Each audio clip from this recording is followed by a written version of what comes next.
Kaya bisitahin niyo po kami dito sa Be My Laba Laundry Shop where we laba everything. Damit, basahan, brief, panty, at kung ano-ano pa. Bossing, tayo dito malinis dito. Madam, Be My Laba, I can be your laba boy. Bossing, flyer. Malinis dito, subukan nyo. Where we laba everything. You wanna be my laba? I am your laba. Let's go, guys! Welcome sa Be My Laba Laundry Shop.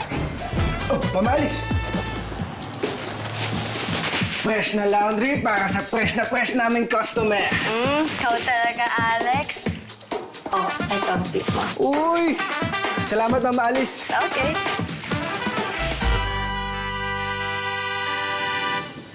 Oh, ito na yung laundry na i-deliver mo kay Mr. Gomez. Oy, na-label mo ba ito na maayos, Nanay Mercy? Oo naman, malabo lang ang mata ko, pero hindi mahina ang memorya ko. Oh. Na-triple check ko na yan. Talaga? Sige nga. Oo. Pangalan? Check. Contact number? Check. Unit o address? Check na check. At dahil dyan, meron kang 20 pesos! Cha-cha-cha-cha-cha-cha! Oh, ikot, yan! Oh, ako naman! Oh, ikot. Yan. Isa pa! Delivery po ulit, sir. Dating gawin. Yun? Uy, ingatan niyo yan, ha? Mga branded yan. Opo. Last time, naiwan niyo yung mancha sa polo ko. Nilalaban niyo ba yun na maayos? May mga mancha po talagang mahirap na tanggalin, sir. Lalo na pag di natin nalaban agad. Tulad ng tinta ng ballpen o kape. Trabaho niyo yan. Kaya kailangan gawan niyo yan ng paraan. Dahil kung hindi, hahanap na ako ng ibang laundry shop. O, eto. Alam mo bro, may tip ako sa'yo. Laban mo agad. Para hindi to maganyang mancha. Anong nangyari dyan sa damit mo? Natapunan ng kape ng mayabang nating customer.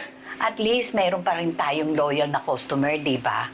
Tsaka para alam ni Sir Lito na masipag natin pinatatakbo ang kanyang laundry shop. Ano na nga pala nangyari doon kay Sir Lito?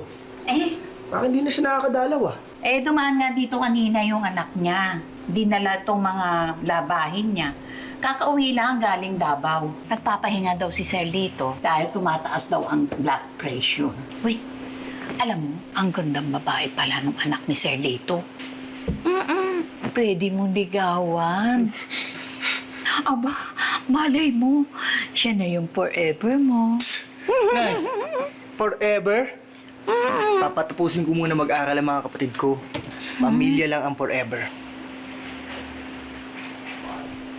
Candy girl? Candy girl.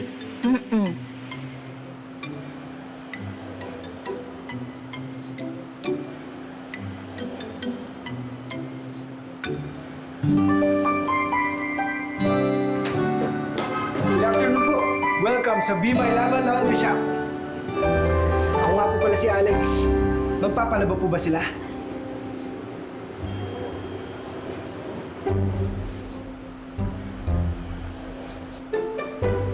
Taga-investigador ho ba kayo?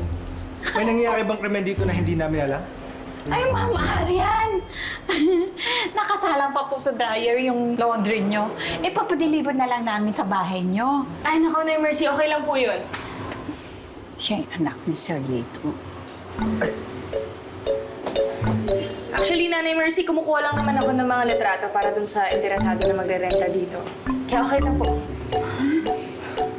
Maganda nga. Check. Pero masungit. Check mo na rin yan. Parentahan daw. Paparentahan? Ma'am Arian! Ma'am Arian! Ma'am! Paparentahan niyo tong lugar? Ililipat niyo yung laundry shop?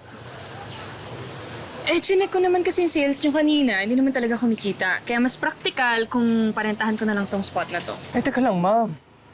Baka may iba pa namang pamparaan. Alex, tutulungan naman namin kayo ni Nanay Mercy sa abot na makakaya namin. But, I'm sorry, business is business. Itong business na to, ito na ang kabuhayan namin. Si Nanay Mercy. Magsasampung taon na po siyang nagtatrabaho sa inyo. I'm sorry. Excuse me.